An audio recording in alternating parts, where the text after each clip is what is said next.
ਖਬਰਾਂ ਦੇ ਬੁਲੇਟਿਨ ਦੇ ਸਪਾਂਸਰ ਨੇ ਰੀਅਲਟਰ ਗੁਰਜਤਿੰਦਰ ਸਿੰਘ ਰੰਧਾਵਾ। ਹਰ ਤਰ੍ਹਾਂ ਦੀ ਪ੍ਰਾਪਰਟੀ ਖਰੀਦਣ ਤੇ ਵੇਚਣ ਲਈ ਤੁਸੀਂ ਕਾਲ ਕਰ ਸਕਦੇ ਹੋ।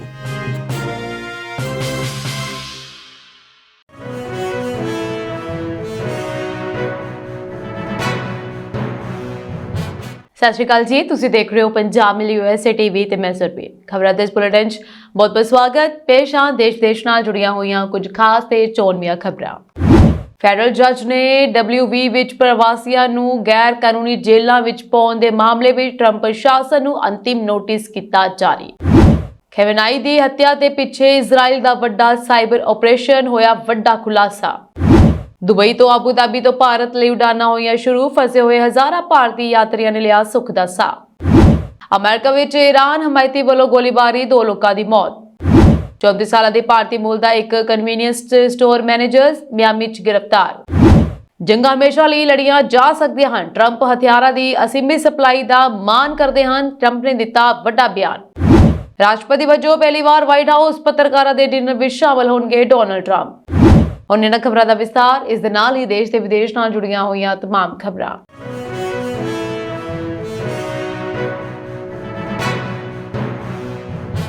ਇੱਕ ਹੋਰ ਫੈਸਲੇ ਦੇ ਨਾਲ ਕਿ ਪੱਛਮੀ ਵਰਜੀਨੀਆ ਵਿੱਚ ਇੱਕ ਪ੍ਰਵਾਸੀ ਨੂੰ ਗਲਤ ਤਰੀਕੇ ਨਾਲ ਜੇਲ੍ਹ ਭੇਜਿਆ ਗਿਆ ਸੀ। ਇੱਕ ਸੰਘੀ ਜੱਜ ਨੇ ਪ੍ਰਵਾਸੀਆਂ ਦੀ ਲਗਾਤਾਰ ਗੈਰ ਕਾਨੂੰਨੀ ਹਿਰਾਸਤ ਨੂੰ ਲੈ ਕੇ ਸੰਘੀ ਸਰਕਾਰ ਨੂੰ ਅੰਤਿਮ ਨੋਟਿਸ ਜਾਰੀ ਕਰ ਦਿੱਤਾ ਹੈ। ਅਮਰੀਕੀ ਜ਼ਿਲ੍ਹਾ ਜੱਜ ਜੋਸਫ ਆਰ ਨੇ ਲਿਖਿਆ ਹੈ ਕਿ ਸਰਕਾਰ ਗਲਤ ਹੈ। ਇਸ ਜ਼ਿਲ੍ਹੇ ਦੇ ਜੱਜਾਂ ਨੇ ਇਹ ਵੀ ਵਾਰ-ਵਾਰ ਕਿਹਾ ਹੈ। ਸੋ ਉਹਨਾਂ ਨੇ ਅੱਗੇ ਵੀ ਕਿਹਾ ਕਿ ਹਰੇਕ ਮਾਮਲੇ ਵਿੱਚ ਸੰਘੀ ਸਰਕਾਰ ਨੇ ਅਦਾਲਤ ਦੁਆਰਾ ਪਹਿਲਾਂ ਰੱਦ ਕੀਤੇ ਗਏ ਫੈਸਲੇ ਤੋਂ ਇਲਾਵਾ ਕੋਈ ਤੱਥਾਂ ਸੰਬੰਧੀ ਵਿਵਾਦ ਜਾਂ ਕੋਈ ਕਾਨੂੰਨੀ ਦਲੀਲ ਪੇਸ਼ ਨਹੀਂ ਕੀਤੀ ਹੈ। ਜੱਜ ਨੇ ਲਿਖਿਆ ਹੈ ਕਿ ਇਸ ਅਦਾਲਤ ਦੇ ਵਾਰ-ਵਾਰ ਇਹ ਕਹਿਣ ਤੋਂ ਬਾਅਦ ਕਿ ਅਜਿਹੀ ਨਜ਼ਰਬੰਦੀ 5ਵੇਂ ਸੌ ਦੀ ਉਲੰਘਣਾ ਕਰਦੀ ਹੈ। ਵਿਅਕਤੀਗਤ ਹਿਰਾਸਤ ਨਿਰਧਾਰਨਾਂ ਤੋਂ ਬਿਨਾਂ ਲਗਾਤਾਰ ਨਜ਼ਰਬੰਦੀ ਦੇ ਨਤੀਜੇ ਕਾਨੂੰਨੀ ਨਤੀਜੇ ਭੁਗਤਣੇ ਪੈਣਗੇ। ਸੋ ਹੁਕਮ ਦੇ ਅਨੁਸਾਰ ਇਹ ਨਤੀਜੇ ਰਾਜ ਦੇ ਜੇਲ੍ਹ ਅਧਿਕਾਰੀਆਂ ਤੇ ਸੰਘੀ ਅਧਿਕਾਰੀਆਂ ਨੂੰ ਪ੍ਰਭਾਵਿਤ ਕਰ ਸਕਦੇ ਹਨ। ਗੁਡਵਿਨ ਨੇ 27 ਫਰਵਰੀ ਦੇ ਆਪਣੇ ਹੁਕਮ ਵਿੱਚ ਕਿਹਾ ਕਿ ਇਹ ਮਾਮਲਾ ਪਿਛਲੇ ਹਫ਼ਤੇ ਅਦਾਲਤ ਨੂੰ ਸੌਂਪੇ ਗਏ 17 ਇਮੀਗ੍ਰੇਸ਼ਨ ਮਾਮਲਿਆਂ ਵਿੱਚੋਂ ਇੱਕ ਸੀਗਾ। ਪੱਛਮੀ ਵਰਜੀਨੀਆ ਵਿੱਚ 3 ਹੋਰ ਜ਼ਿਲ੍ਹਾ ਅਦਾਲਤਾਂ ਦੇ ਜੱਜਾਂ ਨੇ ਗੰਭੀਰ ਕਾਨੂੰਨੀ ਮੁੱਦਿਆਂ ਅਤੇ ਵਾਰ-ਵਾਰ ਰਾਜ ਵਿੱਚ ਇਮੀਗ੍ਰੇਸ਼ਨ ਗ੍ਰਿਫਤਾਰੀਆਂ ਦੀ ਗੈਰ ਸੰਵਿਧਾਨਕਤਾ ਵੱਲ ਇਸ਼ਾਰਾ ਕੀਤਾ ਹੈ। ਸੋ ਪੋਲੀਟਿਕੋ ਨੇ ਐਤਵਾਰ ਨੂੰ ਨੋਟ ਕੀਤਾ ਕਿ ਜੱਜ ਰਾਸ਼ਟਰਪਤੀ ਡੋਨਾਲਡ ਟਰੰਪ ਦੇ ਸਮੂਹਿਕ ਦੇਸ਼ ਨਿਕਾਲੇ ਦੇ ਏਜੰਡੇ ਦੇ ਵਿਰੁੱਧ ਇੱਕ ਫਾਇਰਵਾਲ ਬਣ ਗਏ ਹਨ। ਈਰਾਨ ਦੇ ਸੁਪਰੀਮ ਲੀਡਰ ਅਯਾਤੁੱਲਾ ਖਾਮੇਨੀ ਦੀ ਹੱਤਿਆ ਨੂੰ ਲੈ ਕੇ ਸਨਸਨੀਖੇਜ਼ ਖੁਲਾਸਾ ਹੋਇਆ ਹੈ। ਰਿਪੋਰਟਾਂ ਦੇ ਅਨੁਸਾਰ ਇਹ ਕੋਈ ਅਚਾਨਕ ਕੀਤਾ ਗਿਆ ਹਮਲਾ ਨਹੀਂ ਸੀ, ਸਗੋਂ ਇਜ਼ਰਾਈਲੀ ਖੁਫੀਆ ਏਜੰਸੀਆਂ ਵੱਲੋਂ ਸਾਲਾਂ ਤੋਂ ਬੁਣਿਆ ਹੋਇਆ ਇੱਕ ਗੁੰਝਲਦਾਰ ਜਾਲ ਸੀ। ਲੰਡਨ ਸਥਿਤ ਫਾਈਨੈਂਸ਼ੀਅਲ ਟਾਈਮਜ਼ ਦੀ ਇੱਕ ਰਿਪੋਰਟ ਦੇ ਮੁਤਾਬਕ ਇਜ਼ਰਾਈਲ ਸਾਲਾਂ ਤੋਂ ਤਹਿਰਾਨ ਦੇ ਟ੍ਰੈਫਿਕ ਕੈਮਰਿਆਂ ਤੇ ਕਬਜ਼ਾ ਕਰੀ ਬੈਠਾ ਸੀ। ਇਜ਼ਰਾਈਲ ਨੇ ਤਹਿਰਾਨ ਦੇ ਲਗਭਗ ਸਾਰੇ CCTV ਅਤੇ ਟ੍ਰੈਫਿਕ ਕੈਮਰਿਆਂ ਨੂੰ ਹੈਕ ਕਰ ਲਿਆ ਸੀ ਤਾਂ ਜੋ ਖਾਮੇਨੀ ਅਤੇ ਇਰਾਨੀ ਫੌਜੀ ਲੀਡਰਸ਼ਿਪ ਦੀ ਹਰ ਹਰਕਤ ਤੇ ਨਜ਼ਰ ਰੱਖੀ ਜਾ ਸਕੇ। ਸੋ ਕੈਮਰਿਆਂ ਦੀ ਫੁਟੇਜ ਨੂੰ ਗੁਪਤ ਤਰੀਕੇ ਨਾਲ ਇਜ਼ਰਾਈਲੀ ਸਰਵਰਾਂ ਤੇ ਭੇਜਿਆ ਜਾਂਦਾ ਸੀ।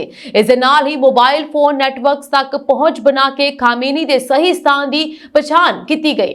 ਇਸ ਸਾਵਧਾਨੀ ਦੇ ਨਾਲ ਕੀਤੀ ਗਈ ਨਿਗਰਾਨੀ ਦਾ ਨਤੀਜਾ ਇਹ ਨਿਕਲਿਆ ਕਿ ਅਮਰੀਕੀ ਅਤੇ ਇਜ਼ਰਾਈਲੀ ਹਮਲੇ ਵਿੱਚ ਨਾ ਸਿਰਫ ਅਯਾਤੁੱਲਾ ਖਾਮੇਨੀ ਸਗੋਂ ਉਹਨਾਂ ਦੀ ਪਤਨੀ, ਧੀ, ਪੁੱਤਰ ਅਤੇ ਜਵਾਈ ਵੀ ਮਾਰੇ ਗਏ। ਅਮਰੀਕੀ ਫੌਜ ਨੇ ਇਸ ਮਿਸ਼ਨ ਵਿੱਚ B-2 ਸਟੀਲਥ ਬੰਬਰਾਂ ਅਤੇ ਵਰਤੋਂ ਕੀਤੀ, ਯਾਨੀ ਬੋਂਬਰਸ ਦੀ ਵਰਤੋਂ ਕੀਤੀ ਹੈ, ਜਿਨ੍ਹਾਂ ਨੇ 2000 ਪੌਂਡ ਦੇ ਬੰਬਾਂ ਨਾਲ ਇਰਾਨੀ ਮਿਜ਼ਾਈਲ ਠਿਕਾਣਿਆਂ ਅਤੇ ਹੈੱਡਕੁਆਰਟਰਸ ਨੂੰ ਤਬਾਹ ਕਰ ਦਿੱਤਾ।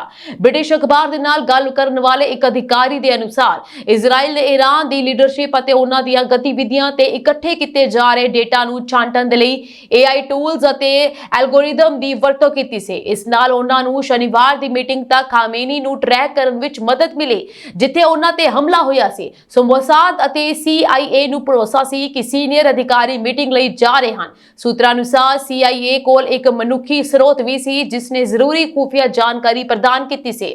ਸੋ ਇਜ਼ਰਾਈਲੀ ਪ੍ਰਧਾਨ ਮੰਤਰੀ ਨੇ ਕਿਹਾ ਹੈ ਕਿ ਇਹ ਕਾਰਵਾਈ ਜਾਇਜ਼ ਹੈ ਕਿਉਂਕਿ ਇਰਾਨੀ ਸ਼ਾਸਨ ਦਹਾਕਿਆਂ ਤੋਂ ਅਮਰੀਕਾ ਅਤੇ ਇਜ਼ਰਾਈਲ ਦੇ ਵਿਰੁੱਧ ਸਾਜ਼ਿਸ਼ ਰਚ ਰਿਹਾ ਸੀ। JD ਵੈਂਸ ਯਾਨੀ ਕਿ ਅਮਰੀਕੀ ਉਪ ਰਾਸ਼ਟਰਪਤੀ ਨੇ ਸਪਸ਼ਟ ਕੀਤਾ ਕਿ ਰਾਸ਼ਟਰਪਤੀ ਟਰੰਪ ਦਾ ਮੁੱਖ ਉਦੇਸ਼ ਈਰਾਨ ਨੂੰ ਪਰਮਾਣੂ ਹਥਿਆਰ ਹਾਸਲ ਕਰਨ ਤੋਂ ਰੋਕਣਾ ਸੀ। ਸੋ ਮਾਰਕੋ ਰੂਬੀਓ ਯਾਨੀ ਕਿ ਵਿਦੇਸ਼ ਮੰਤਰੀ ਨੇ ਅਨੁਸਾਰ ਜੇਕਰ ਹੁਣ ਕਾਰਵਾਈ ਨਾ ਕੀਤੀ ਜਾਂਦੀ ਤਾਂ 1 ਸਾਲ ਦੇ ਅੰਦਰ ਈਰਾਨ ਦੀ ਮਿਜ਼ਾਈਲ ਸ਼ਕਤੀ ਨੂੰ ਰੋਕਣਾ ਅਸੰਭਵ ਹੋ ਜਾਣਾ ਸੀਗਾ। ਸੋ ਈਰਾਨੀ ਜਲ ਸੈਨਾ ਨੂੰ ਭਾਰੀ ਨੁਕਸਾਨ ਪਹੁੰਚਾਇਆ ਗਿਆ। ਟਰੰਪ ਪ੍ਰਸ਼ਾਸਨ ਦੇ ਦਾਅਵੇ ਅਨੁਸਾਰ ਇਸ ਹਮਲੇ ਵਿੱਚ ਈਰਾਨ ਦੇ 9 ਜੰਗੀ ਜਹਾਜ਼ ਡੁੱਬ ਗਏ ਹਨ ਅਤੇ ਉਹਨਾਂ ਦੀ ਜਲ ਸੈਨਾ ਦਾ ਮੁੱਖ ਦਫ਼ਤਰ ਲਗਭਗ ਪੂਰੀ ਤਰ੍ਹਾਂ ਮਿੱਟੀ ਵਿੱਚ ਮਿਲਾ ਦਿੱਤਾ ਗਿਆ ਹੈ। ਈਰਾਨ ਤੇ ਅਮਰੀਕਾ ਇਜ਼ਰਾਈਲ ਵਿਚਾਲੇ ਹਮਲੇ ਰੁਕਣ ਦਾ ਨਾਂ ਨਹੀਂ ਲੈ ਰਹੇ। ਇਸ ਜੰਗ ਦੇ ਤੀਜੇ ਵਿਸ਼ਵ ਜੰਗ ਦੇ ਖਤਰੇ ਨੂੰ ਵੀ ਵਧਾ ਦਿੱਤਾ ਹੈ। ਮੱਧ ਪੂਰਬ ਵਿੱਚ ਅਚਾਨਕ ਬਦਲੇ ਹਾਲਾਤਾਂ ਤੇ ਹਵਾਈ ਖੇਤਰ ਦੀਆਂ ਪਾਬੰਦੀਆਂ ਕਾਰਨ ਹਜ਼ਾਰਾਂ ਭਾਰਤੀ ਯਾਤਰੀ ਵੱਖ-ਵੱਖ ਦੇਸ਼ਾਂ ਵਿੱਚ ਫਸੇ ਹੋਏ ਹਨ। ਇਹਨਾਂ ਯਾਤਰੀਆਂ ਦੀ ਸੁਰੱਖਿਅਤ ਵਾਪਸੀ ਲਈ ਭਾਰਤੀ 에ਅਰਲਾਈਨਸ ਨੇ ਵੱਡੇ ਪੱਧਰ ਤੇ ਤਿਆਰੀਆਂ ਸ਼ੁਰੂ ਕਰ ਦਿੱਤੀਆਂ ਹਨ। ਸਿਵਲ ਐਵੀਏਸ਼ਨ ਮੰਤਰਾਲੇ ਅਨੁਸਾਰ ਇੰਡੀਗੋ ਸਾਊਦੀ ਅਰਬ ਦੇ ਜੇਦਾਹ ਤੋਂ ਭਾਰਤ ਲਈ 10 ਵਿਸ਼ੇਸ਼ ਰਾਹਤ ਉਡਾਨਾਂ ਚਲਾ ਰਿਹਾ ਹੈ, ਜਦਕਿ ਸਪਾਈਸਜੈਟ UAE ਦੇ ਫੁਜੇਰਾਹ ਤੋਂ ਭਾਰਤ ਦੇ 3 ਪ੍ਰਮੁੱਖ ਸ਼ਹਿਰ ਦਿੱਲੀ, ਮੁੰਬਈ ਅਤੇ ਕੋਚੀ ਲਈ 4 ਵਿਸ਼ੇਸ਼ ਉਡਾਨਾਂ ਚਲਾਏਗਾ। ਇਸ ਤੋਂ ਇਲਾਵਾ ਸਪਾਈਸਜੈਟ 4 ਮਾਰਚ ਤੋਂ ਫੁਜੇਰਾਹ ਲਈ ਨਿਯਮਿਤ ਉਡਾਨਾਂ ਨੂੰ ਵੀ ਬਹਾਲ ਕਰਨ ਦੀ ਯੋਜਨਾ ਹੈ। ਇਹਨਾਂ ਤੋਂ ਇਲਾਵਾ 에ਅਰ ਇੰਡੀਆ ਤੇ 에ਅਰ ਇੰਡੀਆ ਐਕਸਪ੍ਰੈਸ ਨੇ ਵੀ ਇਹ ਕਿਹਾ ਹੈ ਕਿ ਉਹ ਇਸ ਇਲਾਕੇ ਵਿੱਚ ਦੁਬਾਰਾ ਫਲਾਈਟਸ ਨੂੰ ਸ਼ੁਰੂ ਕਰਨ ਦੀਆਂ ਤਿਆਰੀਆਂ ਕਰ ਰਹੇ ਹਨ। ਜ਼ਿਕਰਯੋਗ ਹੈ ਕਿ ਜੰਗੀ ਹਾਲਾਤਾਂ ਕਾਰਨ ਸੋਮਵਾਰ ਨੂੰ ਲਗਭਗ 357 ਉਡਾਨਾਂ ਰੱਦ ਕਰਨੀਆਂ ਪਈਆਂ।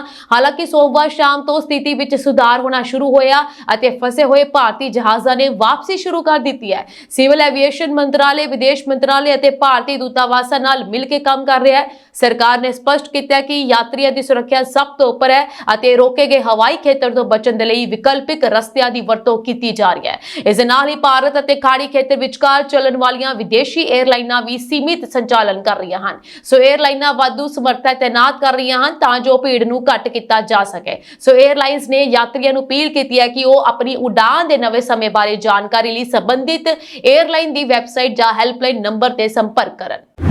ਅਮਰੀਕਾ ਦੇ ਟੈਕਸਾਸ ਦੇ ਆਸਟਿਨ ਸ਼ਹਿਰ ਵਿੱਚ ਇੱਕ ਬਾਰ ਦੇ ਬਾਹਰ ਹੋਈ ਗੋਲੀਬਾਰੀ ਵਿੱਚ 4 ਲੋਕਾਂ ਦੀ ਮੌਤ ਦੀ ਖਬਰ ਸਾਹਮਣੇ ਆਈ ਸੀ। ਸ਼ੁਰੂਆਤ ਦੇ ਵਿੱਚ ਇਸ ਘਟਨਾ 'ਚ ਮਰਨ ਵਾਲਿਆਂ ਦੀ ਪਛਾਣ ਨਹੀਂ ਦੱਸੀ ਗਈ ਸੀ, ਲੇਕਿਨ ਹੁਣ ਇਸ ਹਮਲੇ ਵਿੱਚ 21 ਸਾਲਾਂ ਦੀ ਭਾਰਤੀ ਮੂਲ ਦੀ ਵਿਦਿਆਰਥਣ ਦੀ ਮੌਤ ਦੀ ਖਬਰ ਸਾਹਮਣੇ ਆਈ ਹੈ। ਜੀ ਹਾਂ, ਐਤਵਾਰ ਨੂੰ ਵੈਸਟ 6th ਸਟਰੀਟ ਤੇ ਇੱਕ ਭੀੜ ਭੜੱਕੇ ਵਾਲੇ ਐਂਟਰਟੇਨਮੈਂਟ ਡਿਸਟ੍ਰਿਕਟ ਵਿੱਚ ਇੱਕ ਗਨਮੈਨ ਨੇ ਫਾਇਰਿੰਗ ਕਰ ਦਿੱਤੀ, ਜਿਸ ਵਿੱਚ ਆਸਟਿਨ ਦੀ ਰਹਿਣ ਵਾਲੀ ਭਾਰਤੀ ਅਮਰੀਕੀ ਵਿਦਿਆਰਥਣ ਸਵਿਤਾ ਸ਼ਾਹ ਦੀ ਮੌਤ ਹੋ ਗਈ ਹੈ। Savita Shah University of Texas at Austin ਵਿੱਚ ਡਿਊਲ ਡਿਗਰੀ ਸੀਨੀਅਰ ਸੀ। ਸੋ ਯੂਨੀਵਰਸਿਟੀ ਦੇ ਅਧਿਕਾਰੀਆਂ ਨੇ ਉਹਨਾਂ ਨੂੰ ਮੈਨੇਜਮੈਂਟ, ਇਨਫੋਰਮੇਸ਼ਨ ਸਿਸਟਮ ਅਤੇ ਇਕਨੋਮਿਕਸ ਦੀ ਪੜ੍ਹਾਈ ਕਰਨ ਵਾਲੀ ਇੱਕ ਬਿਹਤਰੀਨ ਸਟੂਡੈਂਟ ਦੱਸਿਆ। ਸਵਿਤਾ ਸ਼ਾਹ ਦੀ ਹੱਤਿਆ ਨਾਲ ਆਸਟਿਨ ਵਿੱਚ ਰਹਿਣ ਵਾਲੇ ਵੱਡੇ ਭਾਰਤੀ ਭਾਈਚਾਰੇ ਵਿੱਚ, ਖਾਸ ਕਰਕੇ ਸਿਲੀਕਨ ਹਿਲਜ਼ ਕੋਰੀਡੋਰ ਵਿੱਚ ਰਹਿਣ ਵਾਲੇ ਵਿਦਿਆਰਥੀਆਂ ਅਤੇ ਟੈਕਨੋਲੋਜੀ ਪ੍ਰੋਫੈਸ਼ਨਲਸ ਨੂੰ ਗਹਿਰਾ ਸਦਮਾ ਲੱਗਾ ਹੈ। ਸੋ ਅਮਰੀਕਾ ਤੇ ਇਜ਼ਰਾਈਲ ਨੇ ਮਿਲ ਕੇ 28 ਫਰਵਰੀ ਨੂੰ ਈਰਾਨ ਤੇ ਹਮਲਾ ਸ਼ੁਰੂ ਕੀਤਾ ਸੀ। ਈਰਾਨ ਦੀ ਜਵਾਬੀ ਕਾਰਵਾਈ ਤੋਂ ਬਾਅਦ ਪੂਰੇ ਦੇਸ਼ ਵਿੱਚ ਸੁਰੱਖਿਆ ਨੂੰ ਲੈ ਕੇ ਚਿੰਤਾ ਵੱਧ ਗਈ ਹੈ। FBI joint tourism task force ਦੀ ਲੀਡਰਸ਼ਿਪ ਵਿੱਚ ਫੈਡਰਲ ਅਥਾਰਟੀਜ਼ ਹਮਲੇ ਦੇ ਸੰਭਾਵੀ ਅੰਤਰਰਾਸ਼ਟਰੀ ਜਾਂ ਵਿਚਾਰਧਾਰਕ ਲਿੰਕ ਦੀ ਜਾਂਚ ਕਰ ਰਹੀਆਂ ਹਨ। ਟੈਕਸਾਸ ਵਿੱਚ ਫਾਇਰਿੰਗ ਕਰਨ ਵਾਲੇ ਸ਼ੱਕੀ ਦੀ ਪਛਾਣ 53 ਸਾਲ ਦੇ ਨਡਿਆਗਾ ਵਜੋਂ ਹੋਈ ਹੈ, ਜੋ ਅਸਲ ਵਿੱਚ ਸੈਨੇਗਲ ਦਾ ਰਹਿਣ ਵਾਲਾ ਹੈ। ਅਮਰੀਕੀ ਨਾਗਰਿਕ ਸੀ ਜਿਸ ਨੂੰ ਪੁਲਿਸ ਨੇ ਮੌਕੇ ਤੇ ਹੀ ਮਾਰ ਦਿੱਤਾ। ਸ਼ੱਕੀ ਦੇ ਘਰੋਂ ਮਿਲੀਆਂ ਚੀਜ਼ਾਂ ਵਿੱਚ ਇੱਕ ਈਰਾਨੀ ਝੰਡਾ ਅਤੇ ਕੱਟੜਪੰਥੀ ਲਿਖਤ ਸ਼ਾਮਲ ਸੀ, ਜਿਸ ਨਾਲ ਇਸ ਹਮਲੇ ਦਾ ਲਿੰਕ ਈਰਾਨ ਦੇ ਨਾਲ ਜੁੜ ਰਿਹਾ ਹੈ ਕਿ ਈਰਾਨ ਦੇ ਵਿੱਚ ਹੋਏ ਹਮਲੇ ਕਰਕੇ ਹੀ ਉਸਨੇ ਇਸ ਹੱਤਿਆ ਨੂੰ ਅੰਜਾਮ ਦਿੱਤਾ ਜਾਂ ਫਿਰ ਇਸ ਗੋਲੀਬਾਰੀ ਨੂੰ ਅੰਜਾਮ ਦਿੱਤਾ, ਇੱਕ ਬਦਲੇ ਲੈਣ ਦੀ ਭਾਵਨਾ ਦੇ ਨਾਲ। 34 ਸਾਲ ਦੇ ਭਾਰਤੀ ਮੂਲ ਦੇ ਇੱਕ ਕਨਵੀਨੀਅੰਸ ਸਟੋਰ ਮੈਨੇਜਰ ਨੂੰ ਮਿਆਮੀ ਵਿੱਚ ਗ੍ਰਿਫਤਾਰ ਕੀਤਾ ਗਿਆ। ਉਸ ਉਤੇ ਫੈਲੋਨੀ ਦੋਸ਼ ਲੱਗੇ ਹਨ ਕਿ $3 ਲੱਖ ਤੋਂ ਵੱਧ ਮੂਲ ਵਾਲੀਆਂ ਫਲੋਰੀਡਾ ਲੋਟਰੀ ਸਕੈਚ ਆਫ ਟਿਕਟਾਂ ਦੀ ਕਥਿਤ ਚੋਰੀ ਅਤੇ ਰਿਡੀਮ ਕਰਨ ਨਾਲ ਜੁੜੇ ਹੋਏ ਹਨ। ਇਹ ਸਾਰੇ ਦੋਸ਼ ਪੁਲਿਸ ਨੇ ਦੱਸਿਆ ਹੈ ਕਿ ਰਾਕੇਸ਼ ਤੰਗੂਤੁਰੀ, ਜੋ ਸ਼ਹਿਰ ਦੇ ਲਿਟਲ ਹੈਤੀ ਇਲਾਕੇ ਵਿੱਚ ਸਥਿਤ ਬਾਰਗੇਨ ਸਟਾਕ ਮਾਰਕੀਟ ਸੈਕਿੰਡ ਦਾ ਮੈਨੇਜਰ ਹੈ, ਉਸ ਨੂੰ ਇਸ ਹਫ਼ਤੇ ਦੀ ਸ਼ੁਰੂਆਤ ਵਿੱਚ ਹਿਰਾਸਤ ਵਿੱਚ ਲਿਆ ਗਿਆ ਹੈ। ਉਸ ਉਤੇ $50,000 ਜਾਂ ਇਸ ਤੋਂ ਵੀ ਵੱਧ ਦੀ ਰਕਮ ਨਾਲ ਜੁੜੀ ਫਰੋਡ ਅਤੇ ਪਹਿਲੀ ਡਿਗਰੀ ਗ੍ਰੈਂਡ ਥੈਫਟ ਦੇ ਦੋਸ਼ ਲੱਗੇ ਹਨ। 1 ਮਹੀਨੇ ਲੰਬੀ ਜਾਂਚ ਉਸ ਵੇਲੇ ਸ਼ੁਰੂ ਹੋਈ ਜਦੋਂ ਸਟੋਰ ਮਾਲਕ ਨੇ ਲੋਟਰੀ ਲੈਣ ਦੇ ਨਾਲ ਇੰਦਰਜੀਤ ਸੰਬੰਧਿਤ ਬੈਂਕ ਖਾਤੇ ਵਿੱਚ ਅਸਧਾਰਨ ਗਤੀਵਿਧੀ ਦੇਖੀ ਅਤੇ ਕਈ ਟਿਕਟ ਬੁੱਕਾਂ ਗਾਇਬ ਸੀ ਪਾਈਆਂ। ਸੋ ਅਧਿਕਾਰੀਆਂ ਦਾ ਦਾਅਵਾ ਹੈ ਕਿ ਗਾਇਬ ਟਿਕਟ ਦੀਆਂ ਕੁੱਲ ਕੀਮਤ $3 ਲੱਖ ਤੋਂ ਵੱਧ ਸੀ। ਹਾਲਾਂਕਿ ਅੰਸ਼ਕ ਬਰਾਮਦਗੀ ਅਤੇ ਰਿਡੀਮ ਕੀਤੀਆਂ ਗਈਆਂ ਰਕਮ ਤੋਂ ਬਾਅਦ ਸਟੋਰ ਨੂੰ ਲਗਭਗ $60,500 ਦਾ ਨੁਕਸਾਨ ਹੈ। ਪੁਲਿਸ ਮੁਤਾਬਕ ਰਾਕੇਸ਼ ਨੇ ਪਹਿਲਾਂ ਸ਼ਮੂਲੀਅਤ ਤੋਂ ਇਨਕਾਰ ਕੀਤਾ, ਪਰ ਬਾਅਦ ਵਿੱਚ ਟੈਕਸਟ ਸੁਨੇਹਾ ਅਤੇ ਨਿੱਜੀ ਤੌਰ ਤੇ ਕਬੂਲਿਆ ਕਿ ਉਸਨੇ ਟਿਕਟ ਬੁੱਕਾਂ ਲਈਆਂ, ਜਿੱਤੀਆਂ ਹੋਈਆਂ ਟਿਕਟਾਂ ਰਿਡੀਮ ਕੀਤੀਆਂ ਅਤੇ ਪੈਸੇ ਨਿੱਜੀ ਖਰਚਿਆਂ ਤੇ ਵਰਤਿਆ। ਸੋ ਜਾਂਚਕਰਤਿਆਂ ਨੇ ਨੋਟ ਕੀਤਾ ਕਿ ਟਿਕਟਾਂ ਹੀ ਰਿਟੇਲਰ ਕੋਲ ਵੱਡੀ ਮਾਤਰਾ ਵਿੱਚ ਨਕਦ ਕਰਵਾਈਆਂ ਗਈਆਂ, ਜਿਸ ਨਾਲ ਸ਼ੱਕ ਪੈਦਾ ਹੋਇਆ। ਸੋ ਰਾਕੇਸ਼ ਨੂੰ ਟਰਨਰ ਗੁਲਫੋਰਡ ਨਾਈਟ ਕਰੈਕਸ਼ਨਲ ਸੈਂਟਰ ਵਿੱਚ ਦਰਜ ਕੀਤਾ ਗਿਆ ਹੈ ਅਤੇ ਉਸ ਦੀ ਜ਼ਮਾਨਤ $30,000 ਤੈਅ ਕੀਤੀ ਗਈ ਹੈ। ਇੱਕ ਆਈਸ ਡਿਟੇਨਰ ਵੀ ਉਸ ਤੇ ਲਗਾਇਆ ਗਿਆ ਅਤੇ ਮਾਮਲੇ ਅਜੇ ਵੀ ਜਾਂਚ ਹੇਠ ਹੈ। ਰਾਸ਼ਟਰਪਤੀ ਡੋਨਾਲਡ ਟਰੰਪ ਨੇ ਚੇਤਾਵਨੀ ਦਿੱਤੀ ਹੈ ਕਿ ਅਮਰੀਕਾ ਕੋਲ ਹਮੇਸ਼ਾ ਦੇ ਲਈ ਅਤੇ ਸਫਲਤਾਪੂਰਵਕ ਜੰਗਾਂ ਲੜਨ ਲਈ ਹਥਿਆਰਾਂ ਦੀ ਲਗਭਗ ਅਸੀਮਿਤ ਸਪਲਾਈ ਹੈ। ਟਰੰਪ ਦੀਆਂ ਟਿੱਪਣੀਆਂ ਇਜ਼ਰਾਈਲ-ਇਰਾਨ ਜੰਗ ਦੇ ਸਿਖਰ ਤੇ ਆਈਆਂ ਹਨ ਜੋ ਅਮਰੀਕਾ ਦੇ ਸਮਰਥਨ ਨਾਲ ਲੜੀ ਜਾ ਰਹੀ ਹੈ। ਇਸ ਦੇ ਨਾਲ ਹੀ ਆਪਣੇ social media platform true social ਤੇ ਇੱਕ ਪੋਸਟ ਵਿੱਚ ਟਰੰਪ ਨੇ ਕਿਹਾ ਕਿ ਅਮਰੀਕਾ ਵਿੱਚ ਹਥਿਆਰਾਂ ਦੇ ਭੰਡਾਰ ਮੱਧਮ ਅਤੇ ਉੱਚ ਮੱਧਮ ਗ੍ਰੇਡ ਤੇ ਹਨ ਅਤੇ ਕਦੇ ਵੀ ਉੱਚੇ ਜਾਂ ਬਿਹਤਰ ਨਹੀਂ ਸਨ। ਸੋ ਜਿਵੇਂ ਕਿ ਅੱਜ ਉਹਨਾਂ ਨੇ ਕਿਹਾ, ਮੈਨੂੰ ਦੱਸਿਆ ਗਿਆ ਸੀ ਕਿ ਸਾਡੇ ਕੋਲ ਇੰਨਾ ਹਥਿਆਰ ਦੀ ਲਗਭਗ ਸੀਮਿਤ ਸਪਲਾਈ ਹੈ। ਜੰਗਾਂ ਹਮੇਸ਼ਾ ਲਈ ਲੜੀਆਂ ਜਾ ਸਕਦੀਆਂ ਹਨ ਅਤੇ ਬਹੁਤ ਸਫਲਤਾਪੂਰਵਕ ਤਰੀਕੇ ਨਾਲ ਲੜੀਆਂ ਜਾ ਸਕਦੀਆਂ ਹਨ, ਸਿਰਫ ਇਨ੍ਹਾਂ ਸਪਲਾਈਆਂ ਦੀ ਵਰਤੋਂ ਕਰਕੇ ਹੀ ਦੇਸ਼ ਦੇ ਸਭ ਤੋਂ ਵਧੀਆ ਹਥਿਆਰਾਂ ਨਾਲੋਂ ਬਿਹਤਰ ਹਨ। ਸੋ ਸਭ ਤੋਂ ਉੱਚੇ ਪੱਧਰ ਤੇ ਸਾਡੇ ਕੋਲ ਚੰਗੀ ਸਪਲਾਈ ਹੈ, ਪਰ ਅਸੀਂ ਉੱਥੇ ਨਹੀਂ ਹਾਂ ਜਿੱਥੇ ਅਸੀਂ ਹੋਣਾ ਚਾਹੁੰਦੇ ਹਾਂ। ਡੋਨਾਲਡ ਟਰੰਪ ਨੇ ਕਿਹਾ ਹੈ ਕਿ ਉਹ ਰਾਸ਼ਟਰਪਤੀ ਵਜੋਂ ਪਹਿਲੀ ਵਾਰ ਵਾਈਟ ਹਾਊਸ ਪੱਤਰਕਾਰ ਐਸੋਸੀਏਸ਼ਨ ਦੇ ਡਿਨਰ ਵਿੱਚ ਸ਼ਾਮਲ ਹੋਣਗੇ। ਇੱਕ ਸੋਸ਼ਲ ਮੀਡੀਆ ਪੋਸਟ ਵਿੱਚ ਲਿਖਦੇ ਹੋਏ ਟਰੰਪ ਨੇ ਕਿਹਾ ਕਿ ਸਾਡੇ ਦੇਸ਼ ਦੇ 250ਵੇਂ ਜਨਮ ਦਿਨ ਦੇ ਸਨਮਾਨ ਵਿੱਚ ਅਤੇ ਇਹ ਤੱਥ ਕਿ ਇਹ ਪੱਤਰ ਪ੍ਰੇਰਕ ਹੁਣ ਸਵੀਕਾਰ ਕਰਦੇ ਹਨ ਕਿ ਮੈਂ ਸੱਚਮੁੱਚ ਸਾਡੇ ਦੇਸ਼ ਦੇ ਇਤਿਹਾਸ ਦੇ ਸਭ ਤੋਂ ਮਹਾਨ ਰਾਸ਼ਟਰਪਤੀਆਂ ਵਿੱਚੋਂ ਇੱਕ ਹਾਂ। ਬਹੁਤ ਸਾਰੇ ਲੋਕਾਂ ਦੇ ਅਨੁਸਾਰ ਗੋਟ ਵਿੱਚ ਮੇਰੇ ਲਈ ਸਨਮਾਨ ਦੀ ਗੱਲ ਹੋਵੇਗੀ ਕਿ ਮੈਂ ਉਹਨਾਂ ਦੇ ਸੱਦੇ ਨੂੰ ਸਵੀਕਾਰ ਕਰਾਂ ਅਤੇ ਇਸ ਨੂੰ ਸਭ ਤੋਂ ਮਹਾਨ ਅਤੇ ਸਭ ਤੋਂ ਗਰਮ ਅਤੇ ਸਭ ਤੋਂ ਸ਼ਾਨਦਾਰ ਡਿਨਰ ਬਣਾਉਣ ਲਈ ਕੰਮ ਕਰ ਰਿਹਾ ਹਾਂ, ਕਿਸੇ ਵੀ ਕਿਸਮ ਦਾ। ਸੋ ਟਰੰਪ ਨੇ 2017 ਦੇ ਵਿੱਚ ਪਹਿਲੀ ਵਾਰ ਇਸ ਰਾਤ ਦੇ ਖਾਣੇ ਦਾ ਬਾਈਕਾਟ ਕੀਤਾ ਸੀ ਅਤੇ ਉਸ ਤੋਂ ਬਾਅਦ ਰਾਸ਼ਟਰਪਤੀ ਵਜੋਂ ਆਪਣੇ ਕਿਸੇ ਵੀ ਕਾਰਜਕਾਲ ਵਿੱਚ ਸ਼ਾਮਲ ਨਹੀਂ ਹੋਏ ਸਨ। ਟਰੰਪ ਤੋਂ ਪਹਿਲਾਂ 1921 ਵਿੱਚ ਪਹਿਲੇ ਰਾਤ ਦੇ ਖਾਣੇ ਤੋਂ ਬਾਅਦ ਹਰ ਰਾਸ਼ਟਰਪਤੀ ਘੱਟੋ-ਘੱਟ ਇੱਕ ਵਾਰ ਇਸ ਰਾਤ ਦੇ ਖਾਣੇ ਵਿੱਚ ਸ਼ਾਮਲ ਹੋਇਆ ਹੈ। ਟਰੰਪ ਪਹਿਲਾਂ ਇੱਕ ਮਹਿਮਾਨ ਵਜੋਂ ਰਾਤ ਦੇ ਖਾਣੇ ਵਿੱਚ ਸ਼ਾਮਲ ਹੋਏ ਸਨ। ਸਭ ਤੋਂ ਮਸ਼ਹੂਰ 2011 ਵਿੱਚ ਜਦੋਂ ਉਸ ਸਮੇਂ ਦੇ ਰਾਸ਼ਟਰਪਤੀ ਬਰਾਕ ਓਬਾਮਾ ਅਤੇ ਮੇਜ਼ਬਾਨ ਸੇਠ ਮੇਅਰਸ ਨੇ ਉਹਨਾਂ ਦਾ ਅਤੇ ਉਹਨਾਂ ਦੀਆਂ ਰਾਸ਼ਟਰਪਤੀ ਇੱਛਾਵਾਂ ਦਾ ਬੇਰਹਿਮੀ ਨਾਲ ਮਜ਼ਾਕ ਉਡਾਇਆ ਸੀ। ਸੋ ਟਰੰਪ ਨੂੰ ਇਸ ਸਾਲ ਦੇ ਡਿਨਰ ਤੇ ਕਿਸੇ ਕਾਮੇਡੀਅਨ ਵੱਲੋਂ ਉਹਨਾਂ ਨੂੰ ਭੁੰਨੇ ਜਾਣ ਦੀ ਚਿੰਤਾ ਨਹੀਂ ਕਰਨੀ ਪਵੇਗੀ, ਕਿਉਂਕਿ ਵਾਈਟ ਹਾਊਸ ਪੱਤਰਕਾਰ ਸੰਘ ਨੇ ਮਹਿਮਾਨਾਂ ਦਾ ਮਨੋਰੰਜਨ ਕਰਨ ਲਈ ਮਾਨਸਿਕਤਾ ਵਿਗਿਆਨੀ ਓਸਪ ਪਰਮੈਨ ਨੂੰ ਸੱਦਾ ਦਿੱਤਾ ਹੈ। ਕੈਨੇਡਾ ਵਾਲਿਆਂ ਨੂੰ ਹੁਣ ਪਾਸਪੋਰਟ ਲਈ ਵੱਧ ਕੀਮਤ ਅਦਾ ਕਰਨੀ ਪਵੇਗੀ। ਜੀ ਹਾਂ, ਫੈਡਰਲ ਸਰਕਾਰ ਵੱਲੋਂ ਪਾਸਪੋਰਟ ਫੀਸ ਨੂੰ ਮਹਿੰਗਾਈ ਦੇ ਨਾਲ ਜੋੜਿਆ ਜਾ ਰਿਹਾ ਹੈ ਅਤੇ 31 ਮਾਰਚ ਤੋਂ ਕੈਨੇਡੀਅਨ ਪਾਸਪੋਰਟ ਦਾ ਖਰਚਾ 2.7% ਤੱਕ ਵੱਧ ਜਾਵੇਗਾ। ਮਿਸਾਲ ਵਜੋਂ ਕੈਨੇਡਾ ਵਿੱਚ ਮੌਜੂਦਗੀ ਦੌਰਾਨ 5 ਸਾਲ ਮਿਆਦ ਵਾਲਾ ਪਾਸਪੋਰਟ ਅਪਲਾਈ ਕਰਨ ਦੀ ਫੀਸ $125 ਜਾ ਸਕਦੀ ਹੈ ਅਤੇ ਜਦਕਿ 10 ਸਾਲ ਮਿਆਦ ਵਾਲਾ ਪਾਸਪੋਰਟ ਬਣਾਉਣ ਦੇ ਲਈ $165 ਦੇਣੇ ਹੋਣਗੇ। ਵਿਦੇਸ਼ੀ ਧਰਤੀ ਤੋਂ ਪਾਸਪੋਰਟ ਬਣਾਉਣ ਦੇ ਇੱਛੁਕ ਬਿਨੇਕਾਰਾਂ ਨੂੰ 10 ਸਾਲ ਵਾਲੇ ਪਾਸਪੋਰਟ ਵਾਸਤੇ $267 ਅਦਾ ਕਰਨੇ ਹੋਣਗੇ। ਇਮੀਗ੍ਰੇਸ਼ਨ, ਰਿਫਿਊਜੀ ਅਤੇ ਸਿਟੀਜ਼ਨਸ਼ਿਪ ਸੇਵਾਵਾਂ ਵਿਭਾਗ ਦਾ ਕਹਿਣਾ ਹੈ ਕਿ ਬੁਨਿਆਦੀ ਫੀਸ ਨਾਲ ਖਰਚੇ ਪੂਰੇ ਨਹੀਂ ਹੋ ਰਹੇ, ਜਿਸ ਦੇ ਮੱਦੇਨਜ਼ਰ ਫੀਸ ਵਿੱਚ ਵਾਧਾ ਲਾਜ਼ਮੀ ਹੋ ਗਿਆ ਹੈ। ਪਾਸਪੋਰਟ ਫੀਸ ਵਿੱਚ ਆਖਰੀ ਵਾਧਾ ਕੀਤੇ ਜਾਣ ਮਗਰੋਂ ਕੰਜ਼ਿਊਮਰ ਪ੍ਰਾਈਸ ਇੰਡੈਕਸ 14.5% ਵੱਧ ਗਿਆ ਅਤੇ 2024 ਦੇ 25 ਦੇ ਵਿੱਤੀ ਵਰ੍ਹੇ ਦੌਰਾਨ ਆਮਦਨ ਦੇ ਮੁਕਾਬਲੇ ਖਰਚਾ $121 ਮਿਲੀਅਨ ਵੱਧ ਰਿਹਾ। ਵਿਭਾਗ ਦਾ ਕਹਿਣਾ ਹੈ ਕਿ ਕਈ ਖਰਚਿਆਂ ਨੂੰ ਮੌਜੂਦਾ ਪਾਸਪੋਰਟ ਫੀਸ ਵਿੱਚ ਨਹੀਂ ਜੋੜਿਆ ਗਿਆ, ਜਿਨ੍ਹਾਂ ਵਿੱਚ ਮੁਲਾਜ਼ਮਾਂ ਦੀ ਤਨਖਾਹ, ਘਰੇਲੂ ਪੱਧਰ ਤੇ ਪਾਸਪੋਰਟ ਦੀ ਡਿਲੀਵਰੀ ਦਾ ਪ੍ਰੋਸੈਸਿੰਗ ਖਰਚਾ ਅਤੇ ਇਨਫੋਰਮੇਸ਼ਨ ਟੈਕਨੋਲੋਜੀ ਦੇ ਖਰਚੇ ਸ਼ਾਮਲ ਹਨ। ਇਮੀਗ੍ਰੇਸ਼ਨ ਮਹਿਕਮੇ ਵੱਲੋਂ ਇਹ ਸਪਸ਼ਟ ਨਹੀਂ ਕੀਤਾ ਗਿਆ ਕਿ ਸਾਰੇ ਖਰਚੇ ਸ਼ਾਮਲ ਕੀਤੇ ਜਾਣ ਮਗਰੋਂ ਪਾਸਪੋਰਟ ਤਿਆਰ ਕਰਨ ਦੀ ਫੀਸ ਕਿੰਨੀ ਬਣਦੀ ਹੈ। ਦੂਜੇ ਪਾਸੇ ਐਨਡੀਪੀ ਵੱਲੋਂ ਇਮੀਗ੍ਰੇਸ਼ਨ ਮਾਮਲਿਆਂ ਦੀ ਆਲੋਚਕ ਜੈਨੀ ਕਵੈਨ ਨੇ ਫੀਸ ਵਾਧੇ ਦਾ ਵਿਰੋਧ ਕਰਦਿਆਂ ਕਿਹਾ ਕਿ ਉਹਨਾਂ ਦੀ ਵੈਂਕੂਵਰ ਈਸਟ ਰਾਈਡਿੰਗ ਵਿੱਚ ਪਹਿਲਾਂ ਹੀ ਕੁਝ ਲੋਕਾਂ ਨੂੰ ਆਪਣੀ ਸ਼ਨਾਖਤ ਦਾ ਅਹਿਮ ਸਬੂਤ ਹਾਸਲ ਕਰਨ ਵਾਸਤੇ ਫੀਸ ਅਦਾ ਕਰਨੀ ਔਖੀ ਹੋ ਰਹੀ ਹੈ ਅਤੇ ਲਿਬਰਲ ਸਰਕਾਰ ਵੱਲੋਂ ਨਵਾਂ ਵਾਅਦਾ ਕਰ ਦਿੱਤਾ ਗਿਆ ਹੈ। ਕੰਜ਼ਰਵੇਟਿਵ ਪਾਰਟੀ ਵੱਲੋਂ ਇਮੀਗ੍ਰੇਸ਼ਨ ਮਾਮਲਿਆਂ ਦੀ ਆਲੋਚਕ ਮਿਸ਼ੇਲ ਰੈਂਪਲ ਗਾਰਨਰ ਦਾ ਕਹਿਣਾ ਸੀ ਕਿ ਮੁਲਕ ਦੇ ਲੋਕ ਪਾਸਪੋਰਟ ਦੀ ਪ੍ਰੋਸੈਸਿੰਗ ਵਿੱਚ ਲੱਗਣ ਵਾਲੇ ਸਮੇਂ ਤੋਂ ਪਹਿਲਾਂ ਹੀ ਤੰਗ ਹਨ ਅਤੇ ਇੰਨੀ ਮਾੜੀ ਸੇਵਾ ਲਈ ਵਾਧੂ ਫੀਸ ਦੀ ਕੋਈ ਤੁਕ ਨਹੀਂ ਬਣਦਾ। ਦੱਸ ਦਈਏ ਕਿ ਜਨਵਰੀ 2025 ਤੋਂ ਨਵੰਬਰ 2025 ਦਰਮਿਆਨ ਕੈਨੇਡਾ ਸਰਕਾਰ ਕੋਲ ਪਾਸਪੋਰਟ ਦੀਆਂ 41,90,000 ਅਰਜ਼ੀਆਂ ਪੁੱਜੀਆਂ ਅਤੇ 40,20,000 ਪਾਸਪੋਰਟ ਜਾਂ ਹੋਰ ਯਾਤਰਾ ਦਸਤਾਵੇਜ਼ ਜਾਰੀ ਕੀਤੇ ਗਏ। ਕਰੋਨਾ ਮਹਾਮਾਰੀ ਤੋਂ ਬਾਅਦ ਕੌਮਾਂਤਰੀ ਆਵਾਜਾਈ ਬੰਦਿਸ਼ਾਂ ਖਤਮ ਹੋਈਆਂ ਤੇ ਪਾਸਪੋਰਟ ਰੀਨਿਊ ਕਰਵਾਉਣ ਜਾਂ ਨਵੇਂ ਪਾਸਪੋਰਟ ਬਣਾਉਣ ਵਾਲੀਆਂ ਦੀਆਂ ਕਤਾਰਾਂ ਲੱਗ ਗਈਆਂ। ਭਾਵੇਂ ਪ੍ਰੋਸੈਸਿੰਗ ਸਮੇਂ ਵਿੱਚ 2022 ਦੇ ਮੁਕਾਬਲੇ ਵੱਡਾ ਸੁਧਾਰ ਹੋਇਆ ਹੈ, ਪਰ 31 ਜਨਵਰੀ 2023 ਤੋਂ 31 ਮਾਰਚ 2025 ਦਰਮਿਆਨ ਕੈਨੇਡਾ ਸਰਕਾਰ ਨੂੰ $40 ਮਿਲੀਅਨ ਫੀਸ ਉਹਨਾਂ ਬਿਨਾਕਾਰਾਂ ਨੂੰ ਰਿਫੰਡ ਕਰਨੀ ਪਈ ਜਿਨ੍ਹਾਂ ਦੇ ਪਾਸਪੋਰਟ ਜਾਂ ਯਾਤਰਾ ਦਸਤਾਵੇਜ਼ ਸਮੇਂ ਸਿਰ ਮੁਹੱਈਆ ਨਾ ਕਰਵਾਏ ਜਾ ਸਕੇ। ਮਾਰਚ 2025 ਦੌਰਾਨ ਕੈਨੇਡਾ ਸਰਕਾਰ ਨੇ 30 ਦਿਨ ਦੇ ਅੰਦਰ ਪਾਸਪੋਰਟ ਜਾਂ ਫੀਸ ਮਾਫ ਕਰਨ ਦਾ ਐਲਾਨ ਤਾਂ ਕਰ ਦਿੱਤਾ, ਪਰ ਇਹ ਯੋਜਨਾ ਹੁਣ ਤੱਕ ਮੁਕੰਮਲ ਤੌਰ ਤੇ ਲਾਗੂ ਨਹੀਂ ਕੀਤੀ ਜਾ ਸਕੇ। ਸਰਕਾਰ ਆંકੜਿਆਂ ਮੁਤਾਬਕ 31 ਮਾਰਚ 2025 ਤੋਂ 3 ਨਵੰਬਰ 2025 ਦਰਮਿਆਨ $3,15,000 ਦੀ ਰਕਮ ਬਿਨੇਕਾਰਾਂ ਨੂੰ ਵਾਪਸ ਕੀਤੀ ਗਈ ਅਤੇ 22,000 ਪਾਸਪੋਰਟ 30 ਦਿਨ ਦੇ ਤੈਅਸ਼ੁਦਾ ਸਮੇਂ ਅੰਦਰ ਨਾ ਬਣ ਸਕੇ। 30 ਦਿਨ ਵਾਲੀ ਸ਼ਰਟ ਪਾਸਪੋਰਟ ਦੀ ਆਨਲਾਈਨ ਅਰਜ਼ੀਆਂ, ਡਾਕ ਰਾਹੀਂ ਭੇਜੀਆਂ ਅਰਜ਼ੀਆਂ ਜਾਂ ਸਰਵਿਸ ਕੈਨੇਡਾ ਦੇ ਦਫ਼ਤਰ ਵਿੱਚ ਜਾ ਕੇ ਦਾਖਲ ਕੀਤੀਆਂ ਅਰਜ਼ੀਆਂ ਤੇ ਲਾਗੂ ਕਰਨ ਦਾ ਵਾਅਦਾ ਕੀਤਾ ਗਿਆ ਸੀ ਅਤੇ ਮੰਨਿਆ ਜਾ ਰਿਹਾ ਹੈ ਕਿ ਆਉਂਦੀ 1 ਅਪ੍ਰੈਲ ਤੋਂ ਵਾਅਦਾ ਪੂਰੀ ਤਰ੍ਹਾਂ ਲਾਗੂ ਕੀਤਾ ਜਾ ਸਕਦਾ ਹੈ। ਇਜ਼ਰਾਈਲ ਅਮਰੀਕਾ ਤੇ ਈਰਾਨ ਵਿਚਕਾਰ ਜੰਗ ਦਾ ਚੌਥਾ ਦਿਨ ਹੈ। ਇਸ ਦੌਰਾਨ ਪਾਕਿਸਤਾਨ ਵਿੱਚ ਅਮਰੀਕੀ ਦੂਤਾਵਾਸ ਨੇ ਸੁਰੱਖਿਆ ਕਾਰਨਾਂ ਕਰਕੇ ਸਾਰੀਆਂ ਵੀਜ਼ਾ ਅਪਾਇੰਟਮੈਂਟ ਰੱਦ ਕਰ ਦਿੱਤੀਆਂ ਹਨ। ਪਾਕਿਸਤਾਨ ਵਿੱਚ ਅਮਰੀਕੀ ਦੂਤਾਵਾਸ ਨੇ ਕਿਹਾ ਹੈ ਕਿ ਇਹ ਫੈਸਲਾ ਇਸਲਾਮਾਬਾਦ ਦੇ ਨਾਲ-ਨਾਲ ਲਾਹੌਰ ਅਤੇ ਕਰਾਚੀ ਦੇ ਦਫ਼ਤਰਾਂ ਤੇ ਲਾਗੂ ਹੋਵੇਗਾ। ਇਹ ਹੁਕਮ 6 ਮਾਰਚ ਤੱਕ ਲਾਗੂ ਰਹੇਗਾ। ਈਰਾਨ ਦੇ ਸੁਪਰੀਮ ਲੀਡਰ ਅਲੀ ਖਾਮੇਨੀ ਦੇ ਅਮਰੀਕਾ ਅਤੇ ਇਜ਼ਰਾਈਲ ਦੇ ਹਮਲਿਆਂ ਵਿੱਚ ਮਾਰੇ ਜਾਣ ਦੀਆਂ ਰਿਪੋਰਟਾਂ ਤੋਂ ਬਾਅਦ ਐਤਵਾਰ ਨੂੰ ਕਰਾਚੀ ਵਿੱਚ ਅਮਰੀਕੀ ਕੰਸੂਲੇਟ ਦੇ ਬਾਹਰ ਸੁਰੱਖਿਆ ਬਲਾਂ ਵੱਲੋਂ ਕੀਤੀ ਗਈ ਗੋਲੀਬਾਰੀ ਵਿੱਚ ਘੱਟੋ 10 ਲੋਕ ਮਾਰੇ ਗਏ। ਅਮਰੀਕੀ ਰਾਸ਼ਟਰਪਤੀ ਡੋਨਾਲਡ ਟਰੰਪ ਨੇ ਅਮਰੀਕੀਆਂ ਨੂੰ ਮੱਧ ਪੂਰਬ ਤੋਂ ਜਲਦ ਨਿਕਲਣ ਦੀ ਅਪੀਲ ਕੀਤੀ ਹੈ। ਟਰੰਪ ਨੇ ਕਿਹਾ ਹੈ ਕਿ ਈਰਾਨ ਤੇ ਸਭ ਤੋਂ ਵੱਡਾ ਹਮਲਾ ਅਜੇ ਹੋਣਾ ਬਾਕੀ ਹੈ। ਸੋਮਵਾਰ ਨੂੰ ਵਾਈਟ ਹਾਊਸ ਵਿਖੇ ਇੱਕ ਬਿਆਨ ਵਿੱਚ ਉਹਨਾਂ ਨੇ ਕਿਹਾ ਕਿ ਈਰਾਨ ਦੇ ਨਾਲ ਜੰਗ 4 ਤੋਂ 5 ਹਫ਼ਤੇ ਚੱਲ ਸਕਦੀ ਹੈ, ਪਰ ਜੇ ਲੋੜ ਪਈ ਤਾਂ ਇਹ ਮੁਹਿੰਮ ਹੋਰ ਵੀ ਜਾਰੀ ਰਹੇਗੀ। ਇਜ਼ਰਾਈਲ ਅਮਰੀਕਾ ਤੇ ਈਰਾਨ ਵਿਚਕਾਰ ਸ਼ੁਰੂ ਹੋਈ ਜੰਗ ਦਾ ਅੱਜ ਚੌਥਾ ਦਿਨ ਹੈ। ਇਸੇ ਦੌਰਾਨ ਈਰਾਨ ਤੋਂ ਆਏ 2 ਡਰੋਨਾਂ ਨੇ ਸਾਊਦੀ ਅਰਬ ਦੇ ਰਿਆਦ ਵਿੱਚ ਅਮਰੀਕੀ ਦੂਤਾਵਾਸ ਤੇ ਹਮਲਾ ਕੀਤਾ। ਪ੍ਰਾਪਤ ਹੋਈ ਜਾਣਕਾਰੀ ਅਨੁਸਾਰ ਇਸ ਘਟਨਾ ਵਿੱਚ ਕੋਈ ਜਾਨੀ ਨੁਕਸਾਨ ਨਹੀਂ ਹੋਇਆ ਹੈ। ਇਸ ਦੌਰਾਨ ਅਮਰੀਕੀ ਰਾਸ਼ਟਰਪਤੀ ਡੋਨਾਲਡ ਟਰੰਪ ਨੇ ਅਮਰੀਕੀਆਂ ਨੂੰ ਮੱਧ ਪੂਰਬ ਨੂੰ ਜਲਦ ਤੋਂ ਜਲਦੀ ਛੱਡਣ ਲਈ ਕਿਹਾ ਹੈ। ਟਰੰਪ ਨੇ ਵੀ ਕਿਹਾ ਹੈ ਕਿ ਈਰਾਨ ਤੇ ਸਭ ਤੋਂ ਵੱਡਾ ਹਮਲਾ ਅਜੇ ਹੋਣਾ ਬਾਕੀ ਹੈ। ਵਾਈਟ ਹਾਊਸ ਵਿੱਚ ਦਿੱਤੇ ਗਏ ਇੱਕ ਬਿਆਨ ਵਿੱਚ ਅਮਰੀਕੀ ਰਾਸ਼ਟਰਪਤੀ ਡੋਨਾਲਡ ਟਰੰਪ ਨੇ ਕਿਹਾ ਕਿ ਈਰਾਨ ਦੇ ਨਾਲ ਜੰਗ 4-5 ਹਫ਼ਤੇ ਤੱਕ ਚੱਲ ਸਕਦੀ ਹੈ, ਪਰ ਜੇਕਰ ਲੋੜ ਪਈ ਤਾਂ ਇਹ ਮੁਹਿੰਮ ਇਸ ਤੋਂ ਵੱਧ ਸਮੇਂ ਤੱਕ ਜਾਰੀ ਰਹੇਗੀ।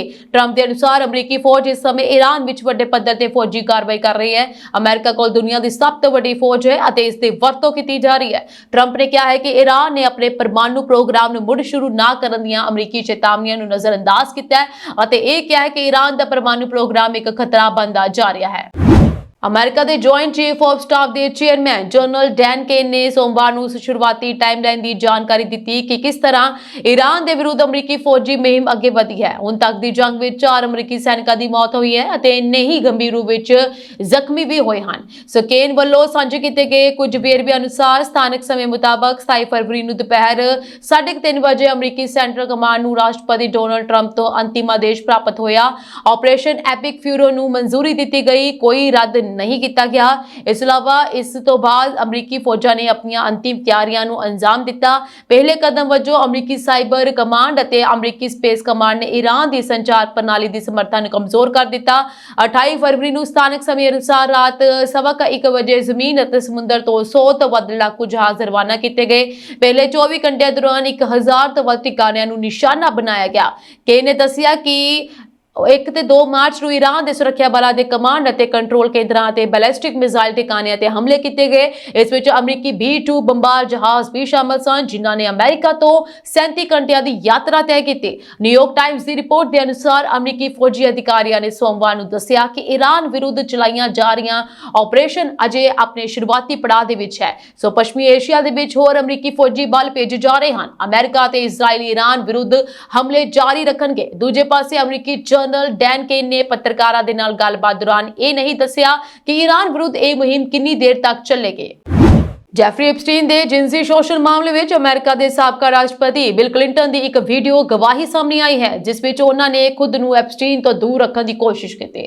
ਹਾਊਸ ਓਵਰਸਾਈਟ ਕਮੇਟੀ ਵੱਲੋਂ ਜਾਰੀ ਕੀਤੇ ਗਏ ਵੀਡੀਓਜ਼ ਵਿੱਚ ਕਲਿੰਟਨ ਨੇ ਦੱਸਿਆ ਕਿ 2008 ਵਿੱਚ ਐਪਸਟੀਨ ਤੇ ਲੱਗੇ ਦੋਸ਼ਾਂ ਤੋਂ ਕਈ ਸਾਲ ਪਹਿਲਾਂ ਹੀ ਉਹਨਾਂ ਨੇ ਉਸ ਨਾਲ ਨਾਤਾ ਤੋੜ ਲਿਆ ਸੀ।